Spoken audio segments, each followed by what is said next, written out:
ಮರದ 4:30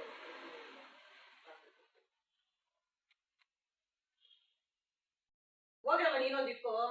ರಾಧಾಕೃಷ್ಣ ಸೆಲ್ಫಿ ಸರಸ್ವತಿ ಗಂಡ ಇಟ್ಕೊಂಡ್ರು ಗೊತ್ತಾ ಅಲ್ಲಿ ಇಟ್ಕೊಳ್ಳಿ ಅವ್ರು ಸೆಲ್ಫಿ ಇಟ್ಕೋತಾರಲ್ವಾ ಇಟ್ಕೋತಾರೆ ಇವರು ಯಾಕೆ ದೇವಸ್ಥಾನದಲ್ಲೆಲ್ಲ ಇಟ್ಕೊಳ್ಳೋದ್ಮೇಲೆ ಇಟ್ಕೊಳ್ಳಮ್ಮ ನಾನು ಬೇಡ ಅಂತ ಇದ್ದೀನಿ ಅಲ್ಲ ಇಟ್ಕೋತಾರೆ ಫೋಟೋ ಇಟ್ಕೋತಾರಲ್ಲ ಅಂತ ಹೇಳಿ ಅವ್ರು ಕುಬೇರನ್ನು ಅದು